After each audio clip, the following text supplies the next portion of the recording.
Recording. Hello, everybody. Hello, and welcome to the Voiceover Network presents the Voiceover Hour. Today, I'm really excited because we have a very special guest, and we are going to be talking about getting started in audiobooks. Now, before we get going, I always like to start these webinars just making sure that you can all hear me. So please, can you just type in just so that I know that everything is live and I can be heard and we are out there in the yes, loud and clear. Howdy, fantastic. I can hear you. Evening, wonderful, good stuff. Excellent. So yes, well, welcome everybody to the Voiceover Hour, talking about audiobooks today, talking about getting started in audiobooks. It's going to be a jam-packed hour, and I've got some exciting things to reveal at the end of the hour as well, so stay with us. I'm Rachel Naylor. For those of you that don't know me, I am a voiceover artist. I'm an actor. I am founder of the Voiceover Network, editor of The Buzz magazine, and host of the Voiceover Hour. So the Voiceover Network is about helping, supporting, and strengthening the voiceover industry, and that drives absolutely everything we do here at the Voiceover Network. Now, before I go into any more of that, what I like to do as well at the beginning of these, because everybody's logging in now. Yes, hello, welcome everybody. I like to start these webinars by asking you whereabouts you are in the world, because this is the Voiceover Network is global and international, and I'm based in London here, and that's where we've had most of our in-person events, but we now are doing events around the world. We had an event in Auckland, New Zealand the other day, which is very exciting. So if you can type in where you are in the world, I will read it out as we go. So we have Twickenham, Bolton, we have USA, we've got Paris. Oh, we've got Maryland, we've got USA, Oklahoma, we have Chiswick, West London, we've got San Francisco, we've got Kentucky, we've got New York, we've got hello from London, but sound is not working, Oz. I Teddington, we have down the road in steamy Brentford. That's just down the road from me. We have Norway, hello Norway, we've got Norwich. I think I missed a couple at the top. San Francisco, we've got Bolton, Twickenham. Anyone else want to type in whereabouts you are? Kentucky, Oklahoma, yeah, I said Germantown, California. We've got Ireland, hello Ireland. And bonjour from Paris, Luke, yay. West of England, anyone else? Type in where you are in the world. But yes, welcome wherever you are.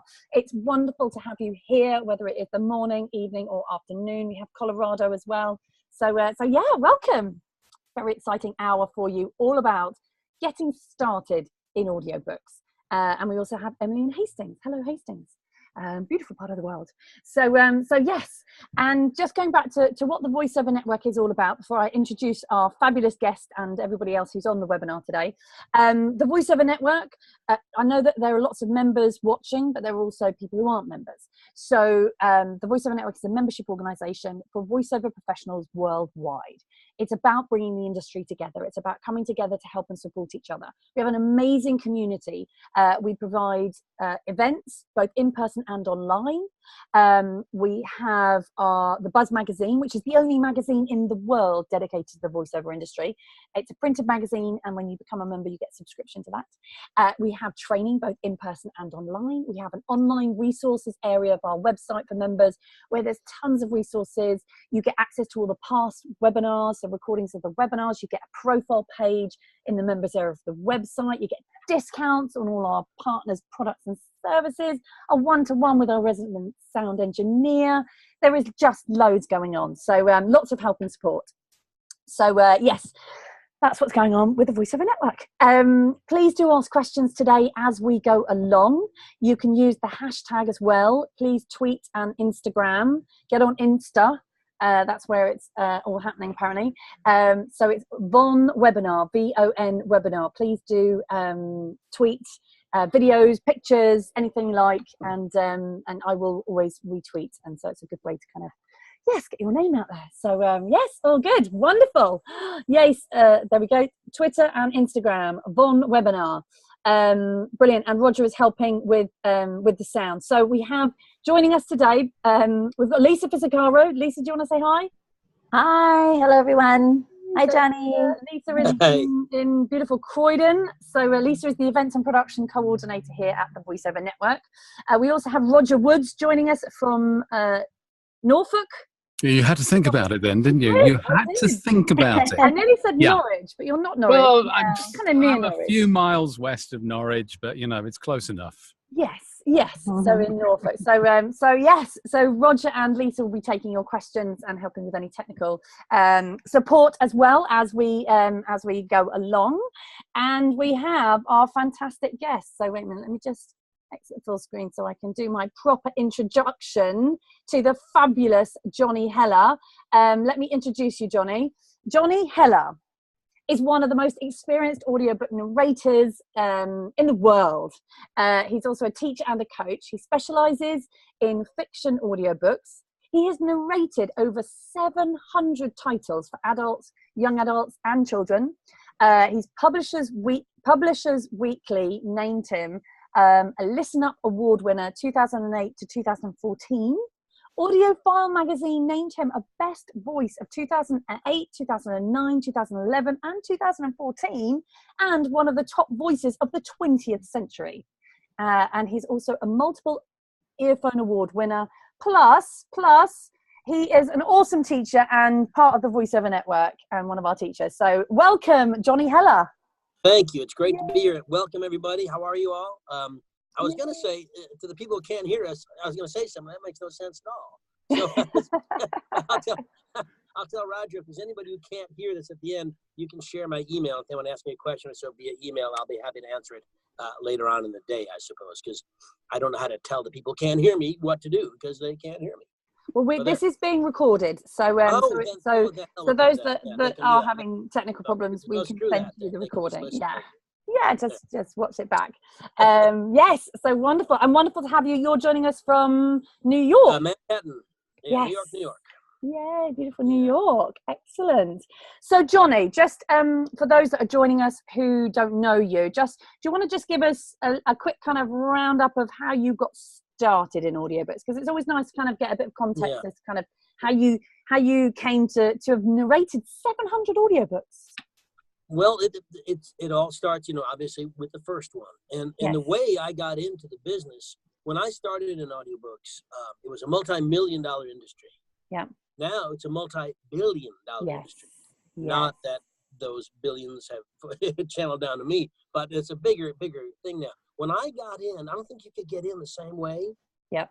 It's like you read about, somebody getting into being signed to a contract at Warner Brothers, and that doesn't happen anymore. The way I got into audiobooks was I didn't even know about them. I was a voice actor, stand-up comic, and worked in stage. My first union card was the Equity, the stage act, the stage union. And one thing led to another. I have a quirky sound that commercial people liked for a chunk of time, and then they didn't. So I did a lot of stuff, but I have I don't know, youthful kind of energy, and they needed that to record books. So my friend Richard Ferrone, who does a lot of, he's a really deep, scary voice, like does a lot of, sociopath, serial killer books. He said they need someone to record books who's kind of youthful and energetic to do kid stuff. Yeah. So I went and met the lady, Claudia Howard, in charge, and I was what they wanted. So I started working mostly in children's stuff, and now I'd say I do about 80% adult, and still do a lot of kid stuff. I still do that, but that's how I started. And one thing led to another. I didn't even know that the industry existed. Yeah. I didn't realize there was more publishers than just the one I worked for. Yeah. I didn't realize any of that stuff. And then all of a sudden I realized how large it was. And then this came to be my niche, my little hill in the entertainment industry is this one, the smallest hill, but I'm standing near the top of it, which is nice. Yeah. And so was there any training, or was there anyone coaching when you came into the industry? No. There were no coaches, no training at that time. I sound like an old man. At that time, we had just invented back in the day. Yes, we went our Model T Fords, and we came to town. No, there were no coaches. What happened was when I went to work, Simon Preble, one of my dear friends, wonderful Simon Vance. Well, he wasn't there, but Simon Preble, Barbara Rosenblatt, George Goodall, Davina Porter. Some of those people took me on, Suzanne Torin, all wonderful narrators. Mm-hmm. Basically took me under their wing, were very sweet and kind, there was a real family feeling in those days because there weren't that many companies doing it or that many people. And mostly it was done in New York because they wanted to get Broadway, if not on Broadway, Broadway trained, really seriously well-trained actors to do the work. Yeah. They took me under their wing. And the biggest problem I had, which is the same problem everybody who starts this is going to have, is talking too damn fast, which I do generally. And we all do naturally because there's always a fear in a conversation that someone else is going to speak, and you don't want that. So you want to zip through. So we all talk a little quickly. So my problem, in recorded books, audiobooks, you get paid per finished hour. Yeah. So it makes no sense to go quickly. Yeah. Yeah. Financially, it's a bad call. So once I slow down, you got to keep the energy up, but not necessarily the speed of your speaking. You got to keep that down. So I had to get my hyperactive style, which worked great on stage and stand-up and stuff. Yeah. Just kind of, bring it down to a more manageable sound and level. So that was my big thing. And once things went on, then I started working for other companies. And now I've worked for almost everybody that I can. Everybody that I know of, I've worked for. So so now there's no. For the longest time, I just worked for Recorded Books, which at that time was in Chelsea in Manhattan. Now they're down by the seaport. But now Recorded Books owns Tantor and Highbridge and Gildan and Christian Audio. So now they're giant players. So I've worked for all, but they all cast fairly separately. Yeah. Wow. That's a long answer to a question. Sorry. The answer. Do you remember what your first book was? No, I think it was like a pop-up kind of book, which is a tricky thing, called The Wave. It was one of these little kid books where you sit, kids up mom's lap, and this is the way. One page, this is a wave, and a picture of a wave. And I said, this is ridiculously boring. And I was like, 8 pages. But I think that was my first one, but I'm not positive. Okay. It was 93 maybe. Okay. So I don't remember yesterday, let alone 93. So yeah. Fab, wonderful, good stuff. And in terms of the industry, what's the biggest change that you've seen kind of from when you came into the industry in the 90s to now?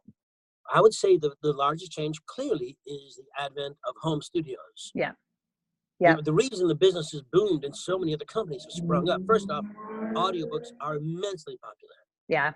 It used to be an odd thing. When I started, audiobook rights for the author weren't a big deal at all. Didn't think about it. Now it's a huge part of it because it's such a big business. And so not only have the publishers just ballooned, so have the number of narrators or potential narrators. Yeah. The downside is, and this is important to bring up, just because you have the wherewithal, the financial means or a credit card to buy your equipment, does not a narrator make, You get the mic, the best recording software, the best sound studio. If you suck, it's still going to suck. There's no way around it. So, so the trick is to not suck, because part of the problem, one of the things is now there was a chance when I'd like to redo my first 30 books. I'm sure I'm better now. You'd have to be better now. You can't, no one is at the same. I would like to think that if you could redo that, you do such a fantastic job, which means you learn something along the way. I think the sad thing now is because I worked with the director all the time. Yeah. Now you're by yourself. So self-direction is incredibly important and super difficult. Yeah. And if you get out there and you get a book and so let's say Simon & Schuster or Blackstone, somebody hires you. Yeah. And you don't do a great job because you're too new, that's a problem. You may only have that one chance to succeed or fail. Yeah. And let's say you make a demo and it's not, let's say make a commercial demo or an e-learning demo, anything. If you're not good enough and you shouldn't make the demo, no matter how good you get, people remember how shitty how bad you were. Can I say stuff like that? Sorry. Yeah. I'll try not to. Sorry. Yeah, that's fine. Sorry, that's kids. Fine. But yeah, so I mean, the key to it really is to get training. I think if it's available to you and you have the time and you want to pursue this, I think there's so much to learn, and you might as well get ahead of the curve. If everybody's right there. Yeah. Obviously some people are more talented than others. Yeah. But if you accept that of the, 100, whatever's on this particular webinar, if everyone is the same talent-wise, what separates the folks who are going to get the work from the folks who don't? Yeah. And I think training is what separates it. The people spend some time learning the ropes, so the mistakes they might make, they won't make. They'll see it happen. Oh, this is what Heller talked about. This is what Sean Pratt talked about. Yeah. And that way they'll have an idea. We're not the only two teachers in the world, obviously, but also. But you're the best. Oh, no question. Let's just, yeah. I think we can all agree on that. I think that when you consider working with any teacher, or part of the problem is everybody who's done an audiobook now says they want to teach audiobooks, audiobook narration. I'm like, 5 books is granted, more than someone who did none. Yeah. But how much more? Yeah. So many acting students in every genre of acting, and understand this is an acting job. Yeah. Too many students don't look at who their coaches are. I coach some people. The first thing I say, did you Google me to see what I said? They said, no. I said, well, how do you know what I'm saying isn't just made up on the spot? Yeah. And how do they? You don't. I think you need to really investigate your teachers and make sure that they have the experience, so that what they say has some gravitas. You can learn from it. Not everybody's. What has Sean done? 1,000 books or something? I don't know. So he knows what he's talking about. Scott Brick knows what he's talking about. Johnny Hill knows what he's talking about. You got to get and we're not the only folks, but Sean and I are the only folks that you have. So there. Yay. So for those who are watching, because of course this webinar is all about getting started. So let's say you just you're thinking about. The people who are watching are thinking about getting into audiobooks. They've heard that there's money to be made. How do they know if they're any good and if it's for them? Okay, excellent question. Here's the deal. Every time I just got back from Charleston, South Carolina, I gave a speech, and everybody comes after the workshop, after the speech. It's an hour long. I mostly do excerpts, and they say, I want. They used to say, everyone tells me I have a fabulous voice and I want to do this. I'm like, well, people lie to you, and that's unfair. They shouldn't have told you you had a fabulous voice, because you don't. And it's not just the sound of your voice. Yeah. This is more than just reading English or any language, reading words in a sentence in order out loud. It's just not. If you're a parent and you have children, you know what it's like to read to those kids. Yeah. Did you hold their attention? Yeah. So I would suggest, if you want to start, get hold of a book or something, go sit in the closet or someplace with a light and read for a couple of hours. See how that feels, because that's what the job is. Yeah. You're in a sound studio, and you're not just reading word after word. You're playing fiction or nonfiction. You're playing the energy of the piece. It's not just. I think audiobook narration, plain and simple, is sharing the author's truth with the listener. Yeah. Fiction or nonfiction. You have to be able to do that, and you have to be entertaining and still true to the script. Yeah. So if you want to start, one of the ways to do is read out loud, or better yet, if you've not had experience, get some acting training. Yeah. Everybody should get acting training, I think. Yeah. You should get in study, get in improv, get in voiceover workshops. Because A, it's fun. B, you meet your community. Yeah. And C, you learn to break down some of the barriers we put up that prevent us from behaving as we need to behave as an actor. Yeah. You need to get past the barriers we put up because we became adults somewhere along the line. Yeah. You can read at your local libraries. You can read to the visually handicapped, to senior citizens. They all appreciate that, and it's a great experience. Go to the local library and see that they have a reading program for children. Yeah. And see if you can hold the children's attention for the length of that book. And then you see just how difficult it truly is. So I think all those things are great ways to start. Yeah. Just to start to get the training for what this is about. Yeah. Because you can't walk in to record books anymore and say, hey, I want to read kids' books. They don't. You're not going to get in that way. Yeah. There's different ways to get started, but that is not available anymore. So you should get some training, though. You should be facile with the written word, and you should be an actor. Yeah. Whatever that means to you. It's not just speaking English out loud. Yeah. Otherwise, everybody could do it. And the other thing that I often say to people when they say to me that, I'm thinking about going into audiobooks, because I'm a voiceover artist. I do a lot of commercials and promos and video games and animation and stuff. And so, that's a very different side to voiceovers than audiobooks. And I've done a kids audiobook, but I don't do audiobooks. And I often say to people, do you love reading? Because you need to love reading. Like, not just think, I quite like reading every so often. I think it's got to be something that you absolutely adore. I absolutely agree. There has to be a love of literature and Yeah. literacy. One of the great things about the audiobook world, and this is true, it's really opened the doors for children and adults to the world of books and literature, to the world of imagination. So many people are just like, ooh, a book, I don't want to read a book. Now, if we can agree, and I think we need to, that the audiobook experience is akin, if not the same as reading, sitting back and reading. Hopefully, the audiobook narrator takes you in the same path you would take yourself. Yeah. So if we agree it's the same, then what we're doing is opening the door to literature. So you have to have a love of that. And that's why I think it's such an honorable profession. Yeah. I saw a question zip by that I want to address real quick. What if you're not a trained actor? I'm not suggesting you have to study with the Royal Shakespeare Company to do this. Now, granted, I thought I did study Shakespeare after college. That's what I thought I'd be, playing Puck for 50 years, but that didn't happen. So, but I think you need some training. It doesn't mean there are people who are just damn good at it without training. There are people who are born storytellers. That's fine. That doesn't mean you shouldn't, when opportunity avails, get a coaching session, get into a scene study. But it doesn't mean you have to have majored in theater and got a degree from Yale or what the hell it is to do this. You don't have to. When I say trained actor, I mean all actors need to be consistently training. It's part of our job. Yeah. If we're going to mirror the human condition, we need to understand what that entails. And I think you need to be constantly in training. So you can't just say, I'm an actor, and then go ahead and start, and narrating. I think there's a lot of things that you need to understand about this business. For example, if you're going to do commercial, you need to understand that a commercial's 15, 30, 45, or 60 seconds of a character or a sales pitch or something, and it's different than a 12-hour audiobook. It's a different style. So in terms of training, you don't have to spend 15 years in a theater company, but there's nothing wrong with that. Yeah. So I'm in favor of getting trained all the time, continually training. Yeah. Fantastic. I think everybody should take acting classes. Everybody should, just because it's a lot of fun for one. Yeah. A good time. Or if you can't, I don't know. Does London have community theater like neighborhood playhouses and communities that do?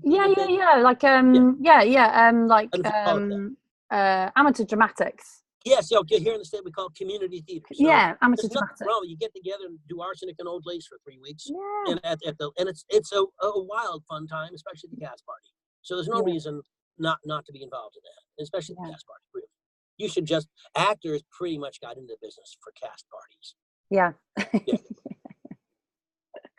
And then so for those that are watching, so they've decided, they've read a bit, they've thought, right, yes, this is for me. Right. I want to pursue this. I'm going to do some training. Then what? What are the next stages that people need to go into? Well, you need to understand, okay, this is important. You need to understand that once you decided, hey, I'm going to get into audiobooks, while the process is a little different in the UK than in the States, a lot of publishers in the States hire plenty of UK actors. I know our friend Anna Clements does a lot of work, and Helen Lloyd and Ms. Nagel, all those guys do a lot of stuff in the States. So it doesn't matter where you are, because here, for example, here we are chatting amiably, and I'm in one continent and you're in the other. So that's not the issue. What you have to do is you're going to have to get a home studio. It's almost a must. If you live, let's say in the States, and you live, I don't know, in someplace in the middle of Idaho, or Iowa, or in your case, I don't know where Norwich is. Let's pretend Norwich is far away from something else. I don't have any sense of geography. But if there's no big studios by you, you're going to have to either rent a musician's studio or some other studio you need to have a place to work. And you have to do the book in that same place for that many days. Let's say it's a 10-hour book, okay? Let's say whatever the bestseller is. It's 10 hours to listen to. It takes you 20 hours to record. The industry average is 2 hours to 1. So you're in the booth 2 hours to get 1 hour. You get paid by the finished hour. So let's say you get 200 pounds. In America, we call it $200. So 200 bucks, whatever it is, an hour. So if you work 2 hours, you're really making $100 an hour, right? Mm-hmm. So you need to understand what the timing is like. You need to understand that every book requires reading it first. If it's nonfiction, you have to look up all the words, all the places, and you have to research it. If it's fiction, you got to understand all the characters, make character choices, and you got to figure out how you're going to play this thing. And then you have to go in and do it. And you have to be involved moment to moment for as many hours as it takes to get that book done. Yeah. So you have to understand, if you want to do this and you're up for it and really psyched about it, then take a look at what the process involves. There is a process. And just the physical recording of it, let alone what the studio may want. And also, how do you even get the book? How do you get hired? Yeah. That's everyone wants to know that. So here are a couple ways to get hired. And I'm not going to, I don't want to give you too much because I want you to show up for our workshop. Yes. If I give it up here, then you don't have to pay for it. That's crazy talk. So here's the deal. There are online, you can get cast online through the ACX website, through Findaway Voices. I know that Audible and I think Penguin Random House is in the UK. A lot of the big publishers are there.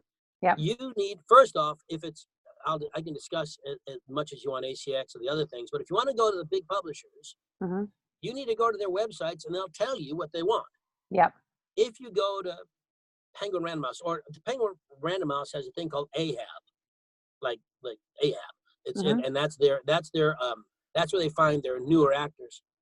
They tell you what they want you to do. Okay. If you don't do that, then you're an idiot.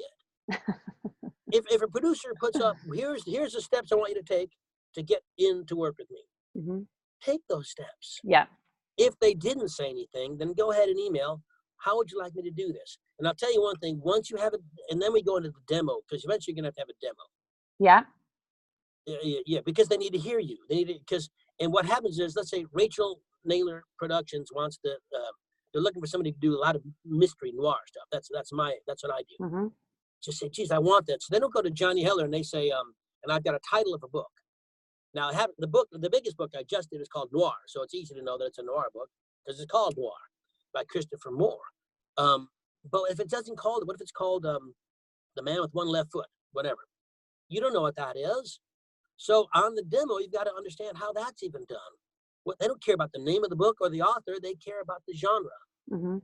They want me to say thriller, dialogue, male, female, male, whatever it is. They want, because Rachel doesn't have time to go looking through all my demo clips and see which one is right.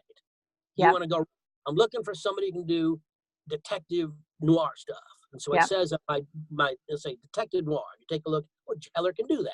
You find 5. So when I work with you, the only reason you found that is because I sent you the link to it, probably. Yep.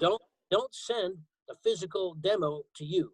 Yeah, First off, you'll never open it, and it could be anything. But to send a link to your website, which is another thing you're going to have. Yes. It gets bigger and bigger. You need to be easy to be found.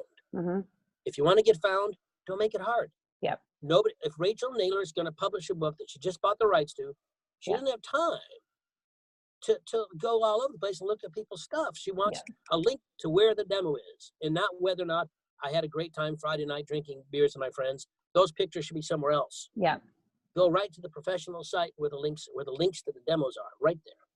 And you can set up simple websites. Anyone who's watching who hasn't got a website, you should get a website, get your domain name. You can buy it really, really easily. And you can go and set up your own website using like Wix.com, or there's Foursquare. There's so many. There's so many, yeah. And it's really, really easy. And I mean, you can go on to, there are all sorts of websites as well where you can hire people who'll build your website really cheaply and easily. But have a website. It's your shop window. Yeah, absolutely. And I'll do a lot more on this at our October workshop. But how to market yourself is extremely important. Yeah. And what you do, and therefore what you do on social media is extremely important. How you put yourself. Because you should be on social media. Every one of you should be on social media. Should be on Twitter, Facebook, LinkedIn, Instagram. Yeah. Yeah, you've got to be out there. I mean, I forget to put Instagram out a lot because I keep forgetting it's there, but I pop up some funny pictures here and there. It's good. But I've got a Johnny Heller actor page on Facebook. Yeah. I've got my website. I've got a separate actor page on Facebook, and then Johnny Heller. I've got an alumni workshop page that I run. I've got some event pages that I run, but mostly, and one of the things is that I break my own rule because I say I don't do it on the actor page, but on my personal page, I pen a lot of political rants. So a lot of people say don't do that, but I can't help because yourself. I'm known already. I'm already set. What difference? Everyone knows mine. Yeah. But I used to do a whole lot of right-wing books, tons and tons, until I started ranting. And then they realized that I was a rampant left-winger. But now I've gotten 4 or 5 books because of my political stance against the current president. Right. Yeah, so as far as I'll go on that. But later on, I'm going to jump all over that fella. So in terms of the just going back to the voice reels, how long should they be? Great question. I do a lot of workshops that bear my name, and they're fairly successful. One of the things I thought would be great is I bring publishers in to talk. And I would say 25 publishers that I know to try to get, what does the industry want? What's the generalization I can say? What do you guys want? And I got 25 different answers. Right. It used to be, hang on one sec, sorry. I need food. Okay. It used to be that you had a demo that was one long demo. So piece 1, piece 2, it'd be like a commercial demo. Yeah. Where one followed the other. Yeah. Now it's all separate. You need, I would say, 3 to 6 separate pieces. This is as general as I can be. About a minute and a half. Yep. No longer than 3 minutes each piece, in different genres. So say, like I mentioned, thriller. You could have history, bio, fiction and non. The big umbrellas are fiction and nonfiction. Yeah. The biggest sellers are, I'll tell you, it's, let's see, I got it right here on my page. Fiction, 72% of audiobook sales are fiction, 28% nonfiction. Those are the numbers. So but what does that mean? So let's say you do nonfiction. I'm going to do a little cozy mystery. I'm going to do a comedy. I'll do a noir. I'll do current events, whatever. So you can do whatever you want, but have different things. Don't have the same thing 5 times. Yeah. That makes no sense. So put up 5, and you can change them, but have those 3 to 5 to 6 pieces, about a minute and a half long, that show how you are in different genres. Here's me doing the bio of Franklin Roosevelt. Here's me doing a bio of Churchill. So whatever you want to do. But that long, you've got to have, if you're a male, you need a male-female. You need a male-female dialogue in there. So regardless of your gender. It's got to be your gender talking to another gender. Yeah. You need that. Because it's in every book. Every book except nonfiction sometimes is going to have dialogue. And you need to show the talent buyer that you can handle that. Yeah. So that's got to be there. So your demos have got, what you want is demos that show you off. If you're iffy about a demo, don't make it a demo. Yeah. And don't do a demo until you're ready to do a demo, because your demo has to compete with me and Sean Pratt. Yeah. I mean, we're going to be after the same damn books. Yeah. Maybe not, but probably. So, so you're going to have demos that accurately reflect your abilities. And I'm going to throw in also something that everybody who's watching this should be doing a lot, and I'm guessing you do, but you all need to be listening to audiobooks. As much as you can. Yeah. And listen to the kind of audiobooks that you want to be narrating. Yeah. Also, if someone else narrated a book, let's say Johnny Hiller, Christopher Moore is a very famous, funny author. He picked me to do noir. Okay, so let's say you think, damn, I wanted that book. Listen to what I do, and if you do it better or think you're better, it's okay to do a piece of that on your demo. It's fine, because they'll say, oh crap, I could have hired that guy. Didn't need Heller. I mean, there's nothing wrong with it. Yeah. But you need to listen to see, why did I get hired and not somebody else? Yeah. Why? Listen to some of the better, bigger names. Listen to some really talented people. See what they do.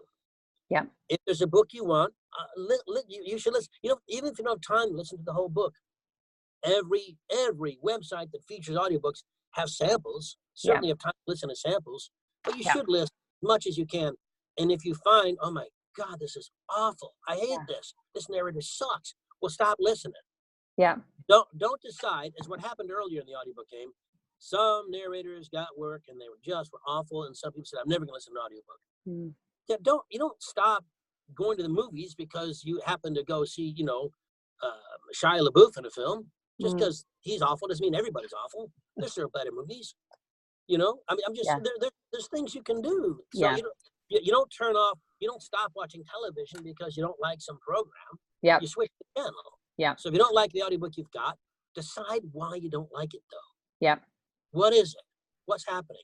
Yeah. Is it too breathy? People say it all the time. They're like, how do I stop the breathing? Well, unless you have asthma, it shouldn't really be a problem. Yeah.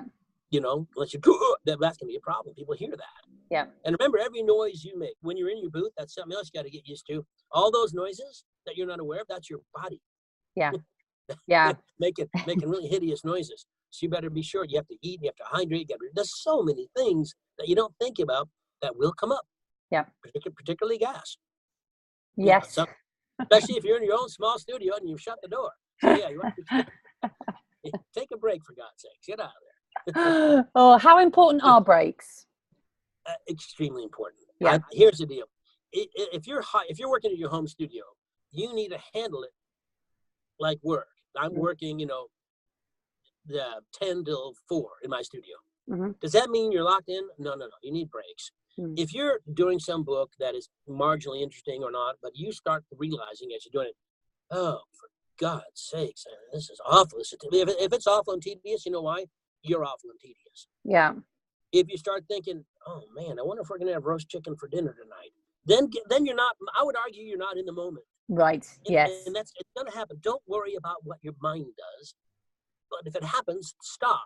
Yeah. It's not like you're on a stage Mm. and you go up on your lines. You can't fix it until the next time you're in that scene again, later that evening or the next night.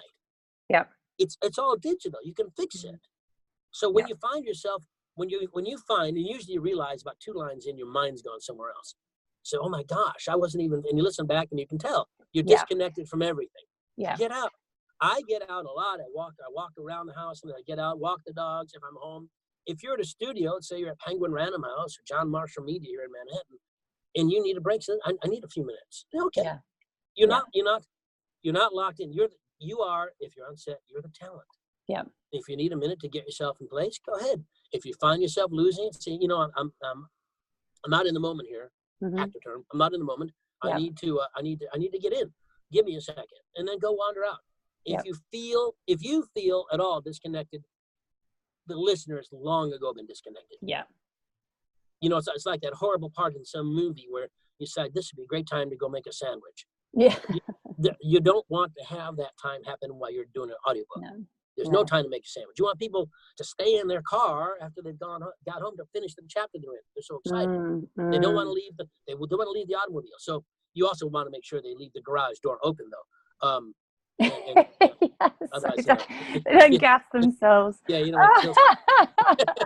Can we jump in with some questions? Yes, do. Yes. Let's jump in with some questions. First of all, I've got roast chicken sandwich on my mind now, you see. Quick one. Luke, I think, who is in Paris, said that he finds audiobooks. He finds audiobooks. Some of them harder genres are difficult for him to set rates for. He's recently undersold himself with one book. What advice do you have regarding creating a fair rate for your times? I think you briefly touched on it, but it's quite an interesting question. How do you set a fair rate for your time? Okay, to understand that what the producer or client is paying for is, if they're going to do the editing and mastering, then that's different. If you're not doing just the acting but all the other stuff, let's say that Luke's rate is $200 an hour. Mm-hmm. I don't know what that translates to. So $200 an hour. If he's also doing the editing and mastering when he's done, let's say remember I said it's 2 to 1.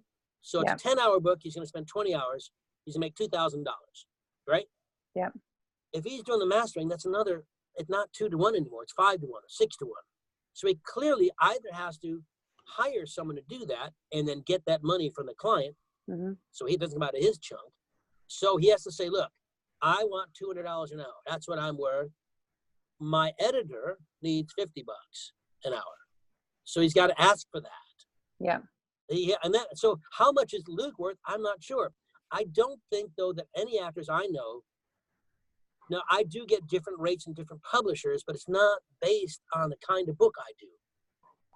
You know what I mean? Some publishers have a higher rate. I worked hard with the union. Most publishers pay SAG-AFTRA minimums, which are, I think the lowest per finished hour that I think I know of is $187 an hour, I think. I think There the might be something US, you guys have got it better than here in the UK. Yes. And we're battling with that here in the UK because you have to SAG-AFTRA worked very hard. decide the value. In other words, if they'll only pay, I don't know what let's say the rate here is £100. I don't know what a typical rate will be. If it's too low for the work you're doing, then ask for more. Yeah. However, you need to understand what you're stepping into, so you can say you can ask for more in the middle of the project. Yes. Once you've committed to say yes, you said yes. Yeah. And that's what it is. So the learning curve comes in. Gosh, next time I need to ask double that. Yeah. And if they don't pay double that, then you have to. Part of business is negotiation. Absolutely. You have to say no. Be willing to say no and walk away. Yeah. I've said no to lots of projects because they didn't meet my rate. So Johnny, will you do this for $200? I said, no, of course not. Yeah. Because then everybody else is going to pay me $200. Now my rate just took a double. It's a small world. If they find out they got Johnny Heller for a low price, everybody say, well, you gave them that deal. And it's so important. Knowing your worth is so, so important. And yes, when you're getting started as an audiobook narrator, yes, you want to cut your teeth. But once you start getting booked for stuff, you need to set a standard for yourself, and you need to know that you need to know what your worth is in the booth, because that affects your confidence.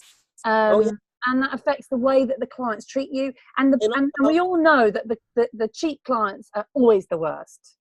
Don't work for them. Yeah.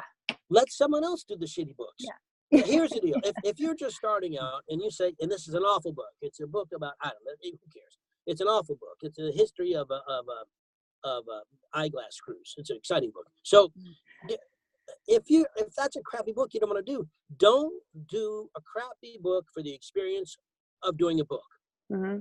Don't do it. Let me say it again. Don't do a crappy book just for the experience of doing a book, because you're going to be known as the guy who reads crappy books. Yeah. And that's what's going to happen.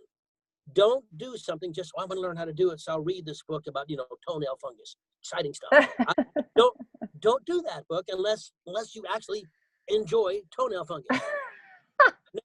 Now, granted, if there's a book you get hired to do, you might. People are weird.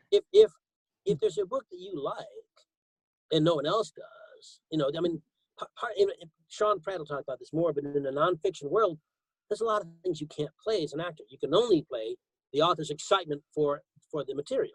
There's a reason he wrote the book or she wrote the book. Play that excitement. But if it's something you can't get into, don't do crummy books. And how valuable, I don't know what numbers you can do, but be willing to say, I'm sorry. That's too much work. Understand how much work is involved. If it's a 10-hour book and you're just narrating, the average is going to be 20 hours of work. Yeah. Not including editing, mastering, or retakes, or research. Add those in, then decide, is it worth it to you to do for that kind of money? If the answer is no, then there's your answer. Don't do that book. Okay, and start high as well. That's the other thing when negotiating. Start high. But anyway, ask him. Say, what's in your start budget? high. Start high. Say, okay, we got some comments here. Ginger says she doesn't want to teach, so you're okay there, Johnny. You've got plenty more opportunities. Sarah, who's just down the road from me, just says one audiobook doesn't make you a guru, which is absolutely true as well. Emily says, what if you're not a trained actor? I think you've sort of partially asked that question. Anna, who's on the call, who you mentioned earlier, she says just continuous professional development is key. Oz has a question. He's a trained actor, has a voice reel, hasn't done any voiceover work yet, hasn't really got the experience. Does he need a voiceover agent for book narration, or should he go and get his own beat a path through his own door? I'm gonna tell you that I'll try to answer the question. In the United States, you generally don't need an agent for audiobooks. Here's the reason: unlike commercials, there's no residuals in audiobooks. So an agent generally doesn't want to touch it. There's not enough money. What an interesting view. She's had enough. She's gone. Somebody bolted. I've had it with this guy. So, I don't know. Is she okay? I'm hoping she got some water or something. Anyway, so if you don't, that's funny. If you don't want, I've lost my place entirely. Sorry. There's no reason. You don't need an agent generally. Although I don't know what it's like in Europe. If an agent helps, it really depends on how the money situation. An agent, let's be honest, is going to touch something because there's money in it for them. That's why. my agent here in New York will occasionally say, Johnny, there's an audiobook thing I have for you. And I'll say, well, if you're going to do it, you've got to add a lot more money to my fee because I have to pay him a percentage that I don't pay anybody else. Yeah. So there are no residuals except for like ACX, and maybe find a way where you do a royalty share. Royalty shares are a little different than me just getting hired by a Penguin Random House to do a book. Mm-hmm. I get a per finished hour rate. Yep. Let's say it's $200, 10-hour book, I get $2,000. A royalty share, like I did Huckleberry Finn or something like that on ACX. So I keep getting $300 to $500 a month off my ACX royalty shares. The way you make those choices, is it a marketable book? Is it going to sell? Yeah. If it's a book about our toenail fungus guy, it's not going to sell. But if it's a book about vampire, zombie, lesbian toenail clippers, that's going to sell. Because here's what sells. Christian audio sells. Erotica sells. Generally to the same people. You have to be aware. You have to be aware of whether or not the book you're up for is marketable. If you take a royalty share, which means you're sharing percentage of sales with the rights holder, who may or may not be the author, is it gonna sell? And if it's not gonna sell, then what are you doing it for? Yeah. Good. We've got some more questions. Great break point there. Can I just add in? I disappeared then because of the cat. Sorry, I didn't just leave because I was. We thought you'd had enough. Sorry. No, the cat, poor thing. He was desperate to get out, and he was like, let me out. That was an alien abduction. My cat. Okay, back to the questions. Jack is a trained opera singer, but she struggles with all the different genre or all the different voices that you find potentially in an audiobook. She finds it all quite daunting, plus obviously accents as well. I'm going to tie that in with another question because someone actually asked a similar question about creating the genre. Do you have to have a typical voice to voice some of the genres within the books? And we've got another one somewhere loosely associated with that as well. We'll take those two for starters. So opera singer who finds voicing or characters within books daunting, and is there a voice that you need for audiobooks? Let me do the last one first. Simply, no. There you have that. So now let's go to the other one. The other one, in terms of finding character, and there's a whole, I deal very, very much with character choices. A lot of actors will just be subtle and make little, here's the deal. People worry over much about character choices. How do I play all these different people? When someone calls you on the phone, do you know who it is? Right away, if they're a friend? Of course you do. If Rachel Naylor calls on the phone, I know it's her. I know her voice. She knows mine. I sound just like me. She sounds just like her. How do you know that? There's pitch, tone. Where's the voice coming? It's going through the nose, through the chest. You know, all these things make subtle differences. I would argue that you, whoever you are, know 500 people casually, if not intimately, and know 1,500 more from watching television and films and from going out and going to restaurants and diners and such. When you hear someone speaking loudly on their cell phone, which they shouldn't, listen to how they sound. That's another voice choice. Think of who the character is. Say, oh my God, you know who this person is? Rachel. I can see Rachel doing this. Now, I'm not going to impersonate Rachel, but it will affect how I read the character. Yeah. So for the opera singer, I promise you know a bunch of people, and I'd be happy to work with you to find out how to make those people come to life in the book. It's making choices. And being an opera singer, I mean, being a musician, you've got so many tools, and you, I mean, it just, That her fear is hers. It's not alone. Many people have it. Her concern is understandable. It's almost universal, but it's easy to get past. Yeah. More questions. They're coming in thick and fast, which is absolutely great. Joe Ash wants to know if on a demo, should it be samples from books you've actually narrated, or should it be something bespoke for the sort of narration demo? Either. It's fine. I think as you start doing more books, you can start pulling off, if you've done a nice job in a certain book that's published and people know it, you can take chunks of that. But I think certainly to start, it doesn't make a difference. Because the publisher doesn't care about whether or not, whoever wants to hire you doesn't care. They want to hear what you sound like in this genre. Another question then. Voiceover agents, we've touched on it very, very briefly. Do you need to go to them once you've got experience of working within audiobooks, or could you take your demo reel to them straight away? I'd say you need a little bit of experience to be able to go and talk to them sensibly. What's your take? I would agree with you because, first off, they don't care about your audiobook experience anyway.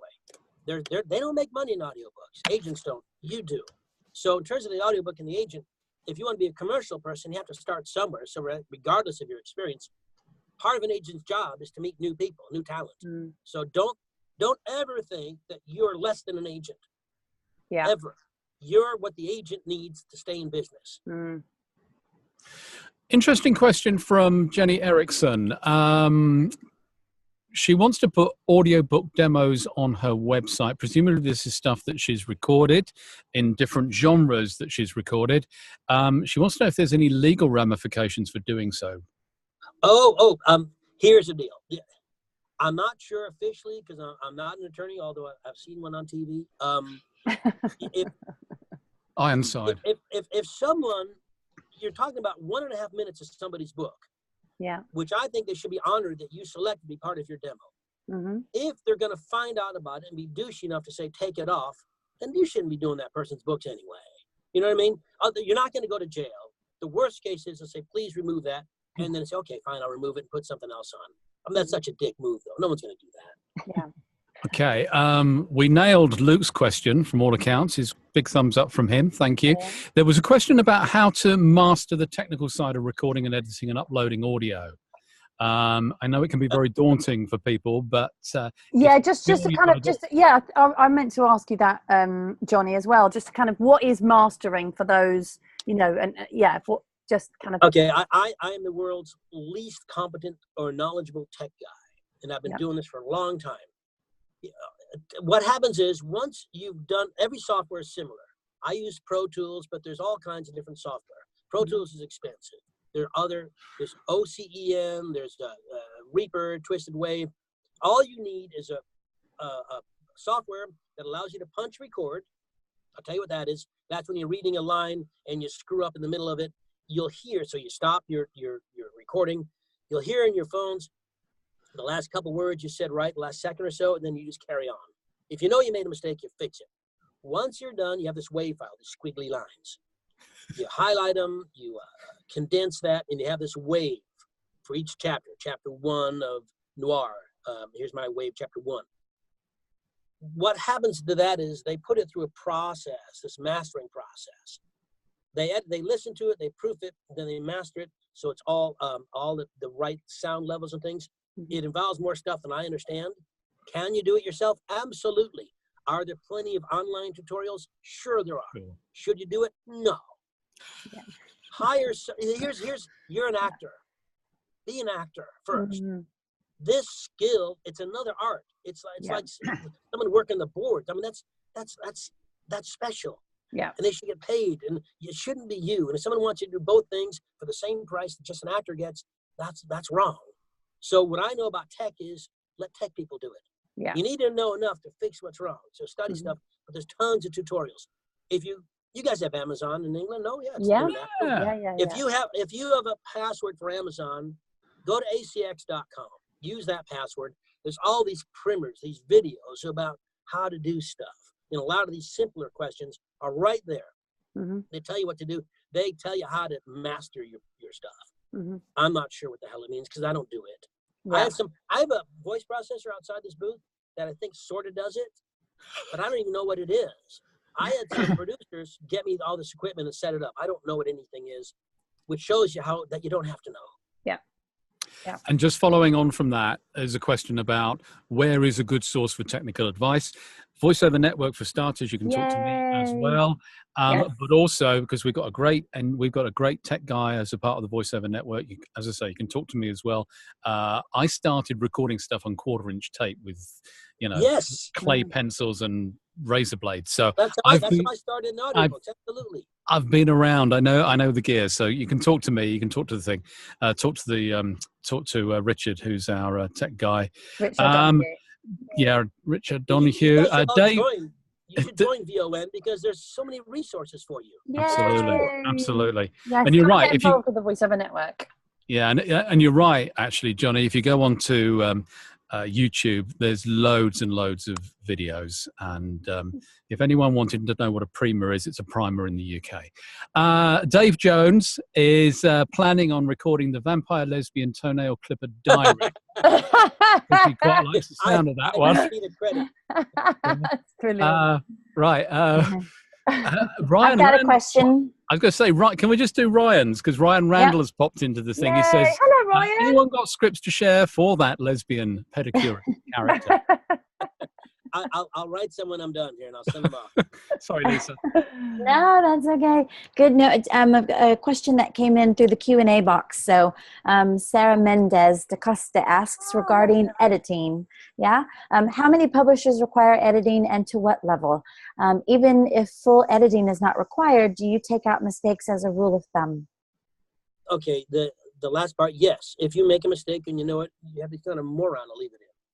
I mean, how do you not fix what's wrong? It just doesn't sit. So yeah, if you screw up a word, you say, oh, I screwed up a word, I'll go back and fix it in another couple. You're right there. Here's what I think. If you make a mistake, either in your character choices, in the actual wording of the book, it's going to throw you off. It means the reason it was wrong is because you weren't in the moment. Mm. So you have to fix that. Get back in. In terms of, do publishers want edited materials? Eventually, of course, it has to be edited. Otherwise, it can't be listened to. So to what level? It has to be perfect, downloadable, digital audio. It's got to be that. Mm. Otherwise, people aren't going to listen to me go, chapter 3. You got to get that out, that cough. So yeah, you've got somebody, hopefully not the actor, has to edit that stuff. And there are editors out there who will do it. Oh, absolutely. Find somebody you like to work with. And part of that's going to be also a real important thing. Don't ever proof yourself. You cannot proof your own work. Because if you mispronounce something and have since birth and no one's corrected you because you're too damn polite, you're always going to mispronounce it. And when you hear it, you say, that sounds fine to me. It isn't fine. It's wrong. Yep. You can't proof yourself. Somebody has to proof your work. Somebody other than you. Okay. So right away, you need somebody else. Fab. I think just a final thing from the chat boxes. Anna makes a very good point. I mean, you reeled off a whole load of pieces of software we can use in our home studios. I've used Adobe Audition since day one when it was called Cool Edit back in 19 something or other. But the one that seems to be popular, and Anna is a champion for Studio One version, or Studio One 3 as it is, which has punch and roll in it, which seems to be the popular one here in the UK for narrators. All you got to make sure your software allows punch roll or punch record, as we call it. It has to. If it doesn't, then don't use it. But there are plenty, like OCEN, which is it's Ocean.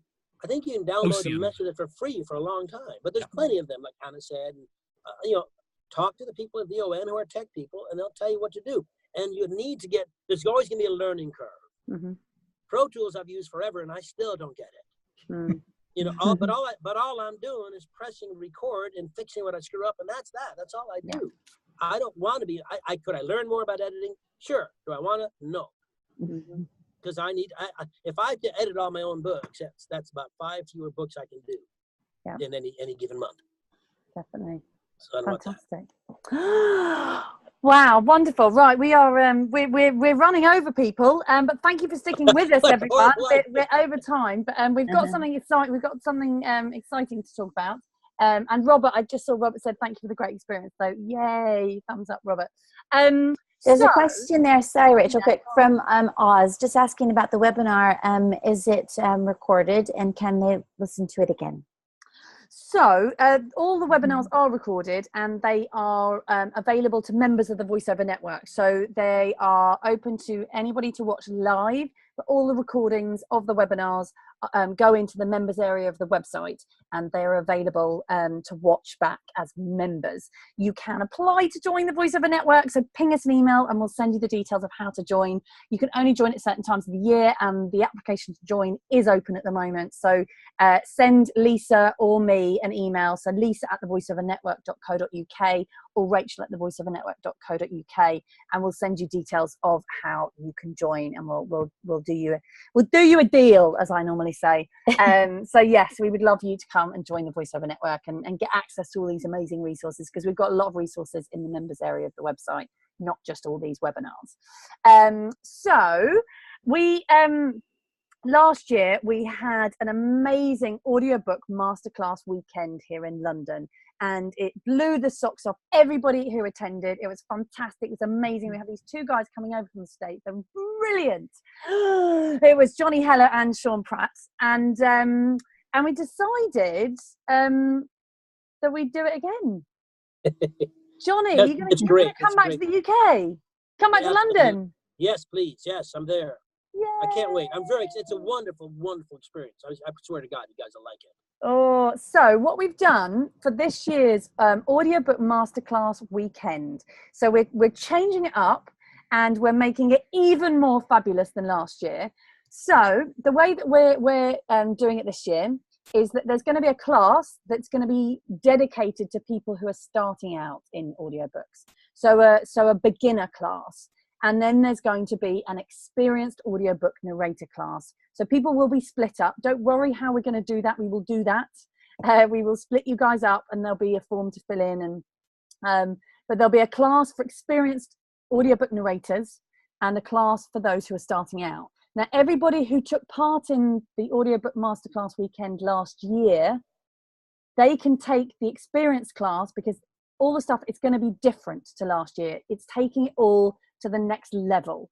So if you did the masterclass last year and you loved it, then you can do this course again, because it will be different and you will learn lots more. Isn't that right? Yeah, absolutely. I think that dividing it up, and also, even if you've done this and have some experience, you might want to get at the start of class again to get some refresher, some things you'd forgotten. There's no way, every time I teach a workshop, I learn something. Yeah. There's no way you can't get something out of this. Yeah. Definitely. And the Monday too, don't forget that. So yes, so the way it works is it's a 2-day audiobook masterclass weekend. So it's a Saturday and a Sunday. You get one full day with Johnny, and you get one doing fiction audiobooks, and then you get a full day with Sean Pratt doing non-fiction audiobooks. And then we throw in on the Friday the 12th, you get a free ticket to the Audiobook Bond event, which is going to be an evening event. So you get a free ticket to that as well, included in the weekend ticket.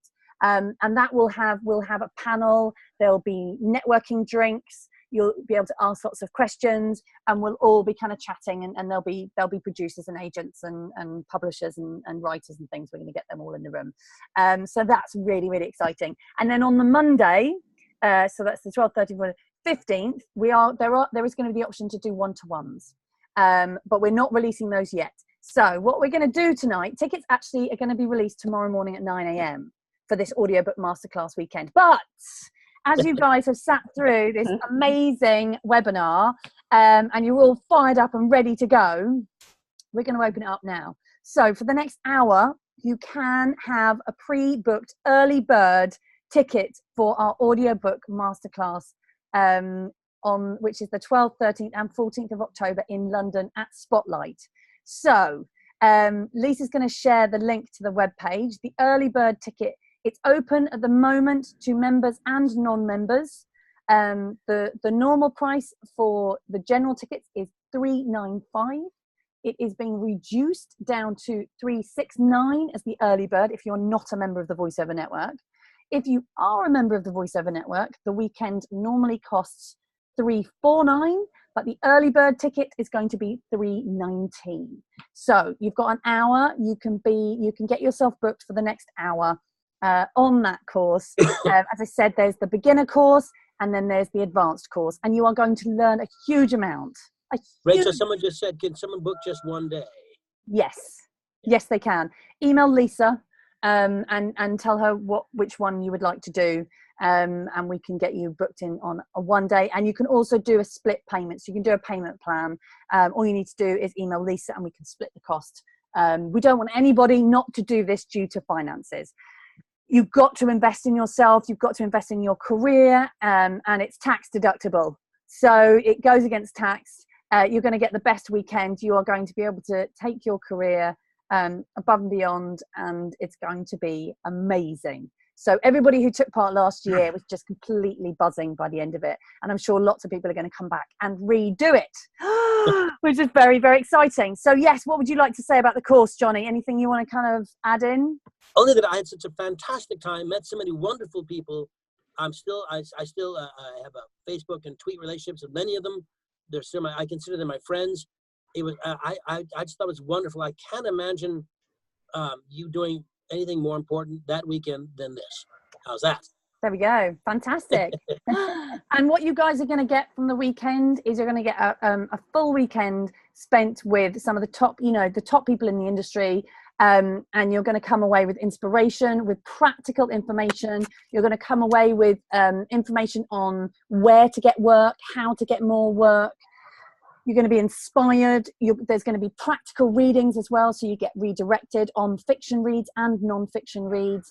And it's just, it's going to be an incredible weekend. So can't recommend it highly enough. We are so excited. And as I said, so tickets are going to be available for the next hour. So we've opened it up for the next hour.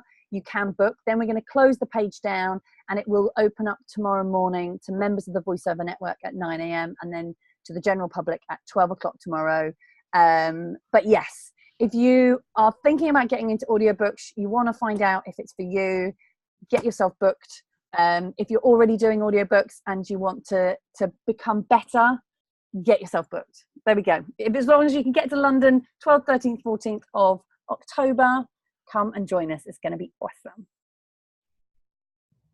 Wonderful. Excellent. Lisa, was there anything else I need to add in on that? No, I think just to, well, Sean Pratt will be there, and it's, he's not here today, but yes, that's okay. Yeah, you guys will love Sean. He's actually a little taller than I, and he's a little different than me. I'm a little scattered, but he's absolutely, everything's down to a formula for that guy. He's much easier to follow than I am. For me, you got to pick out little bits there. But you'll love Sean. Well, yeah, you like him. You'll love him. You will. Wonderful. Good stuff. Okay, thank you very much, everyone. And make sure that you do tweet and Instagram using the hashtag VonWebinar, and I will retweet and like and share all your tweets and Instagrams. So it's a great way for your marketing as well. So please do share on social media. We always get a great buzz, which is fantastic. Also, other things to mention, we do have a social media online workshop for anyone who's interested in that. There are a couple of places going for our social media online workshop happening in September and October. There's a beginner course and an advanced course. Lisa will put the link in and we'll send you all an email with details of that. And then we do have Above and Beyond happening 22nd, 23rd of September in London. So that's another amazing event. If you haven't got your ticket for that, there's 21 tickets left for that. But get yourself booked for our audiobook masterclass weekend with Johnny Heller and Sean Pratt. It's going to be awesome. Wonderful. Okay, everybody, I want to just say thank you very much. I know we've all got to move on and have our dinner or lunch or breakfast wherever you are in the world. Thank you so much for joining us. Thank you, Roger Woods. Thank you. I'm off for a chicken sandwich. Chicken sandwich, yay. Thank you very much, Lisa Fizzicaro. Thanks a lot. It was great. Bye. Wonderful. Bye. Thank you, members. Thank you, non-members. Thank you, everybody, for joining us. And last but not least, thank you, Johnny Heller, our amazing guest, for being fantastic and sharing so much wonderful, inspiring and informative information. Well, you're more than welcome. Thanks for having me. I'm looking forward to seeing you soon. Yay. Looking forward to having you in London. Okay. Now it's time for me to go have lunch. Yes, do. Okay. Enjoy your lunch. And yay. And we'll see you in London. Bye. See you later. Bye. Bye.